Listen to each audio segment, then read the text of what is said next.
Fireside Hamlet. I'm going to analyze a section from towards the end of Act 2, Scene 2. By this point in the play, the ghost of Hamlet's dead father has appeared and has told Hamlet to avenge him. Hamlet's close to certain that his uncle Claudius murdered his father, the old king, took his place on the throne, and we know that Hamlet's mother hastily married Claudius within a month of her husband dying. The crux of Hamlet, the crux of the whole play, is the question of whether Hamlet should act. When we get to the end of Act 2, Scene 2, there's this remarkable scene. Some players, some actors have just turned up at Elsinore at the castle, and they're going to perform a play like the next day.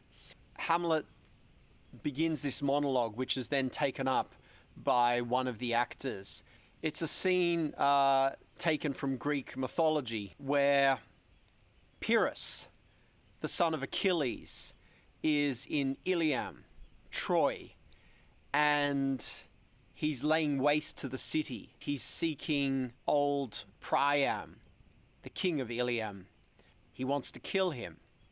The scene's so powerful because it's effectively Hamlet's fear of what he will become if he acts. This section is as vivid as any movie you'll ever see. It begins with Pyrrhus in the Trojan horse, the rugged Pyrrhus, he whose sable arms, black as his purpose, did the night resemble when he lay couched in the ominous horse, whose sable arms, his black armor, as black as his purpose. His purpose is destruction, revenge, murder. Hath now this dread and black complexion smeared with heraldry more dismal. This black armor, we've flashed forward now. This black armor is smeared with blood. Heraldry more dismal. Head to foot, now he is total gules. Gules is like a red color used in heraldry. But his black armor is now covered in blood. Horridly tricked with blood of fathers, mothers, daughters, sons. These people are described in relational terms. It's the very powerful idea that when you kill someone, you're not just harming the person, you're damaging everyone they are related to. Hamlet should kill King Claudius, his uncle Claudius, who murdered his father. Hamlet should kill him, but if he does kill him, who else is he harming? Potentially he's harming his mother, who is now married to him. But this shows the humanity of Hamlet as well in selecting this scene. Baked and impasted with the parching streets that lend a tyrannous and damned light to their vile murders. Baked and impasted. So by this point we have the idea that Ilium has been set alight, hot with the flames, hot with fire. And his armor, which is covered in blood, baked and impasted. The blood, the gore all over him, has now set, thick, hard, impasted. It's like impasto in painting. It's like thick, roasted in wrath and fire, and thus oasized with coagulate gore. He doesn't just explain it once. This is often what Shakespeare does. He circles around and around the image, several times. His armor is like oversized. It's so covered in blood and guts that it's like bigger than it should be. Horrible. With eyes like carbuncles, the hellish Pyrrhus, old grandsire Priam, seeks. His eyes are wide. He's mad with rage, mad with bloodlust. This is what Hamlet senses is within him. This is what he senses he will become. Now the player takes it up. That's Hamlet starting off this monologue. Anon he finds him, striking too short at Greeks. So Pyrrhus finds Priam. He's got his sword and he's swinging at the Greeks who are invading. And he's missing. He's striking too short. His antique sword, rebellious to his arm, lies where it falls, repugnant to command. His antique sword. He has an old sword. But we also have the sense that antique relates to Priam himself. He's an old man. The sword's not working the way it should. It's rebellious to his arm. It's not working. It's a lovely image. Car going past. I wonder who that is. It's a bit late to be someone out driving. A bit late for someone to be out driving in the middle of the bush. Murderer. Unequal matched, Pyrrhus at Priam drives. In rage strikes wide. So Pyrrhus is so crazed. He's swinging at Priam, but he strikes wide. He misses him. But with the whiff and wind of his fell sword, the unnerved father falls. So Pyrrhus is swinging at Priam, and the whiff and the wind is the whoosh, whoosh, whoosh, the sound that the sword makes as it cuts through the air. So even though Pyrrhus is not hitting Priam with his sword, Priam still goes down. The unnerved father falls. He's so overwhelmed by Pyrrhus's rage, Pyrrhus's bloodlust. Then senseless Ilium, seeming to feel this blow, with flaming top, stoops to his base. So this is the city now. This is why I say this is as good as any scene from any movie. And so now we have the city, Troy itself, sensing, even though it is senseless, with flaming top stoops to its base. That's like a collapsing tower. And with a hideous crash, takes prisoner Pyrrhus's ear. Priam has just fallen. Some huge tower has just collapsed, and Pyrrhus stops. He hears it crashing. He looks. He hears it. For, lo, his sword which was declining on the milky head of Reverend Priam seemed in the air to stick. So Pyrrhus was about to strike him down. His sword was hanging over Priam. Pyrrhus freezes. You can imagine what's so amazing about this scene. You can imagine if it were a movie, we think, my God, maybe he's going to be spared. So, as a painted tyrant, Pyrrhus stood, and like a neutral to his will and matter, did nothing. Pyrrhus freezes. It's as if he's in a painting. A painted tyrant. A neutral to his will. He wasn't responding to his will. But, as we often see, against some storm, a silence in the heavens, the rack stands still, the bold winds speechless, and the orb below as hush as death.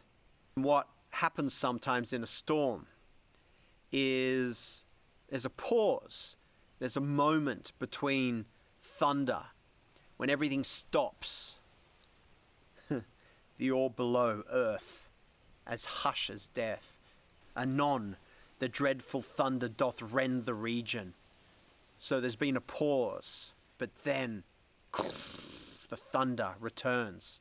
So, after Pyrrhus's pause, aroused vengeance sets him new a work. Aroused vengeance. He pauses. He listens. Shakes himself. He's like, yes, vengeance. You can see what Hamlet's scared of here. The people who don't act, maybe they're all the more aware of the staggering violence within them. And that's why they don't act. Listen to this. And never did the Cyclops hammer fall on Mars his armour, forged for proof etern, with less remorse than Pyrrhus's bleeding sword now falls on Priam. So Mars has got this armour on, which is meant to protect him for all eternity. Sounds like it didn't. Oh yeah, with less remorse than Pyrrhus's bleeding sword. Pyrrhus's sword is dripping blood. He's been slaying people. The blood is dripping off his sword. Out, out, thou strumpet, fortune. As so often happens in Shakespeare, in amongst it all, we then step back and ponder fate, fortune, luck, bad luck. Out, out, thou strumpet, fortune. All you gods in general synod, take away her power. The gods in general synod, that's the gods in a meeting together, are being implored to take away fortune's power. We're all aware of the phrase, the wheel of fortune. Break all the spokes and fellies from her wheel, and bowl the round nave down the hill of heaven, as low as to the fiends. So kick out the spokes of the wheel, and then what's left is just this, the nave, just the outer part of the wheel, and bowl it down the hill. You're in heaven. You've kicked out the spokes of the wheel, and you throw it down the hill, from heaven all the way to hell, where fortune belongs. We then switch focus. Priam has just been slain, and we switch from Priam to his wife, Hecuba. This very much makes us think that what Hamlet's now thinking about is his mother. Yes, he could kill Claudius, and even that might be grotesque, but killing Claudius will also have an impact on his mother. But who, oh, who had seen the mobled queen? Mobled is like the queen with something about her head. The city's burning, so you could imagine to protect yourself from the flames and the heat, you wrap something about your head. Run barefoot up and down, threatening the flames. So the queen is running. She has no shoes on. She's running up and down through the city, trying to put the flames out, trying to do something about it. With bison rheum, that's like tears pouring from her eyes with grief, or from the smoke. A clout upon her head where late the diadem stood. So again, she's got something wrapped around her head where just before the jewel, the crown stood. How things change. She's an old woman. Her legs, her thighs are lank. The skin hangs off her. Her lank and o'er-teamed loins. O'er-teamed. That means she's had a lot of children. Maybe too many children. About her lank and o'er-teamed loins, a blanket, in the alarm of fear caught up. Everything's gone down quickly. She's wrapped something about her head. She doesn't have time to dress properly. She grabs a blanket, ties it about herself, but you can still see her lank legs, her body, which is old. It's such a personal image. It's such a human image. Pyrrhus, mad with bloodlust, hungry for vengeance. And who is he attacking? A milky old man. Who suffers? The old man's wife, who's presumably spent her days bearing this old man children. And this is what she gets in her old age. This is what she gets at the end of her life. Now we again go from describing the scene to reflecting on the scene. Who this had seen, with tongue in venom steeped, 'gainst fortune's state would treason have pronounced. Anyone who had seen this would have denounced fortune. But if the gods themselves did see her then, when she saw Pyrrhus make malicious sport in mincing with his sword her husband's limbs. But if the gods themselves did see her then, when she saw Pyrrhus make malicious sport in mincing with his sword her husband's limbs, the instant burst of clamour that she made. So here we have the gods watching Hecuba as she herself watches Pyrrhus mutilate the body of her husband. Pyrrhus making malicious sport in mincing with his sword her husband's limbs.